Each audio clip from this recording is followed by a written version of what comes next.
मित्रांनो नमस्कार.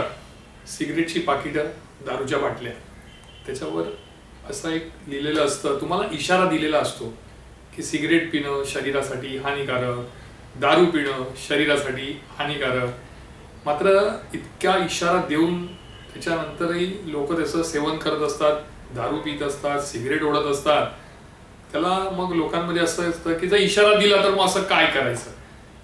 सांगण्याचा हेतू जो आहे तो असा आहे की पालिका निवडणुकीच्या आधी मनसे अध्यक्ष राज ठाकरे गटाचे पक्षप्रमुख उद्धव ठाकरे हे एकत्र आले आणि त्यांनी एकत्र येऊन काय सांगितलं की आम्ही मराठी माणसाच्या अस्तित्वासाठी, मराठी माणसाच्या हक्कासाठी एकत्र येत आहोत.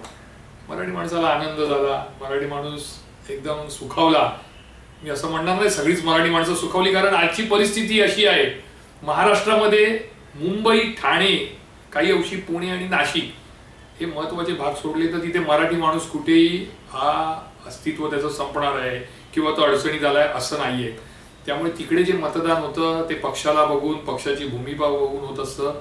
पण मुंबई, ठाणे ही शहरी भाग असे आहेत की जिथे अमराठी विरुद्ध मराठी असा लढा असतो. आणि अशा वेळी ठाकरे बंधूंनी दिलेला आवाज की नाही, आम्ही मराठी माणसासाठी एकत्र येतोय, मराठी माणूस सुखावला. निवडणुका पार पाडल्या, पण निवडणुका पार पाडल्यानंतर आता मराठी माणसाला असा प्रश्न पडलाय की खरंच मनसे आणि ठाकरेंची शिवसेना ही मराठी माणसांसाठी एकत्र आली होती का.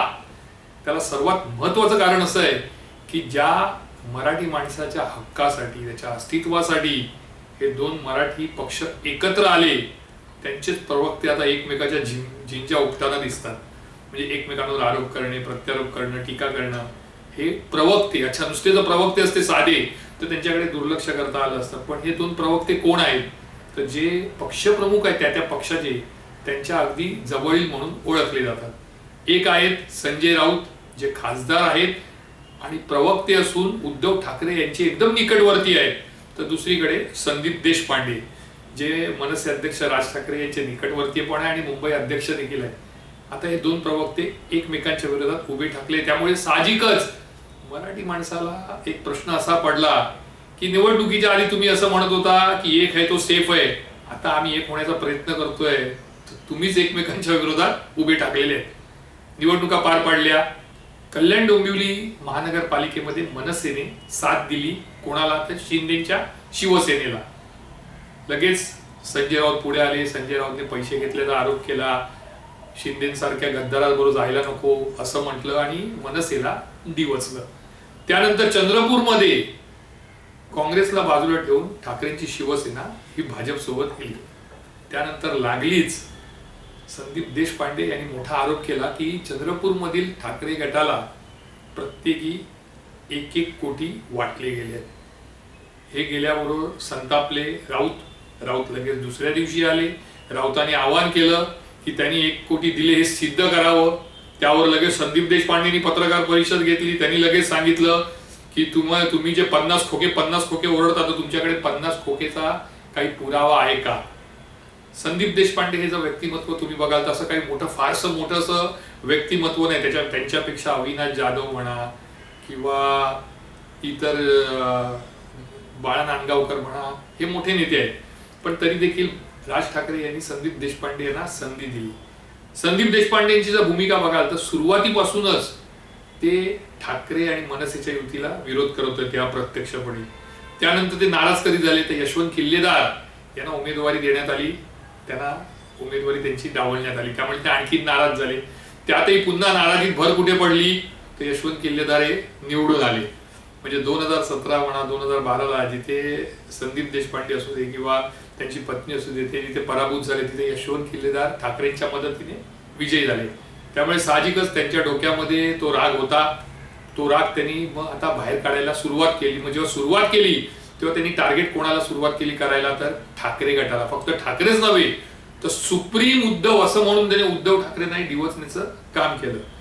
आपल्याला दोघांचंही समर्थन करता येणार नाही, म्हणजे संजय राऊतांचंही नाही आणि संदीप देशपांडेंचं नाही. जर तुम्ही दोन मराठी नेते, दोन मराठी पक्षाचे प्रवक्ते जे आवाहन करत होते की मराठी माणसांनी एकत्र यायला पाहिजे, मराठी माणूस एक आहे तो सेफ आहे, मराठी माणसाने आपली अस्तित्वाची लढाई लढली पाहिजे, यासाठी तुम्ही निवडणुकीच्या आधी आवाहन करत होता, पत्रकार परिषद घेत होता, पोस्ट टाकत होता, मात्र आता तुम्ही एकमेकांच्या विरोधात, म्हणजे जे दोन मराठी पक्ष आहेत ते दोन मराठी पक्ष एकमेकांच्या विरोधात उभे ठाकले आहेत, मग संदेश मराठी माणसापर्यंत काय जाईल?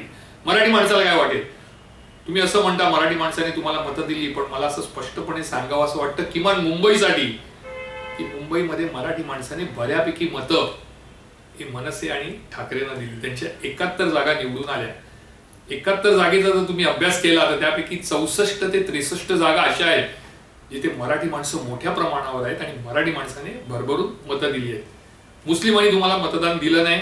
मुस्लिमांनी जर मतदान केलं असतं ठाकरेंच्या शिवसेनेला म्हणा किंवा ठाकरे ब्रँडला, तर आता जे 71 होते ते कमीत कमी 85 पर्यंत पोहोचले असते. आणि त्याच्याही पुढे सांगतो, 10 ते 12 जागा अशा आहेत जिथे 200 ते 500 मतांचा फरक आहे महायुतीमध्ये आणि ठाकरे गटाच्या उमेदवारांमध्ये. आणि तेथे काही ठाकरे गटाचे, काही मनसेचे जे आहेत त्यांनी अगदी पडद्यामागून बंडखोरी केली आणि महायुतीला मदत केली. ती जर केली नसती तर निश्चितपणे मुंबईसारख्या शहरात ठाकरे बंधूने 90चा आकडा हा 100% पार केला असता. पण कुठेतरी चूक झाली म्हणा किंवा गाफीलराईने म्हणा, पण हे म्हणू नका की मराठी माणसाने तुम्हाला मतदान केलं नाही. आज मराठी माणूस आहे, मुंबईसारख्या शहरात विभागला गेलाय.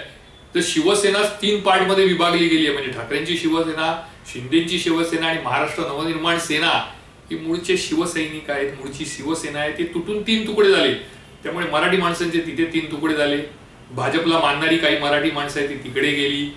काँग्रेसला, राष्ट्रवादीला थोडक्यात मतदान देणारी मराठी माणसं आहे ती तिकडे गेली.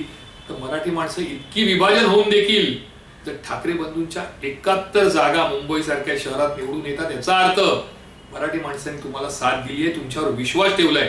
जर तुमच्यावर विश्वास ठेवलाय तर तो विश्वास कसा सार्थ करायचं हे काम राज ठाकरे आणि उद्धव ठाकरेंचं आहे. तुमचे प्रवक्ते जर अशा पद्धतीने जर काही अपचन होण्यासारख्या गोष्टी बोलत असतील किंवा मराठी माणसाला अस्वस्थ करणाऱ्या गोष्टी बोलत असतील तर त्यांना तिथल्या तिथे थांबवणं गरजेचं आहे. तुम्ही एकत्र आलाय, एकत्र काम करताय, ठीक आहे. निवडणुका झाल्या, अजून 3 वर्षांनी लोकसभा आहे, विधानसभा आहे. तुम्हाला त्या दृष्टीने तयारी करायची आहे, मराठी माणसांची मनं जिंकायची आहे. आणि जर ती जिंकायची असतील तर मला एवढंच सांगणं आहे की ही जी लढाई चालू आहे ती लढाई कुठेतरी थांबली पाहिजे आणि दोघांनी हातात हात घालून पुढची लढाई ही लढली पाहिजे. तुरते एवढंच. मी अमित जोशी पुन्हा एकदा रविवारी एखादा नवा विषय घेऊन तुमच्या समोर येईल. तोपर्यंत तुमची रजा घेतो. जय हिंद, जय महाराष्ट्र.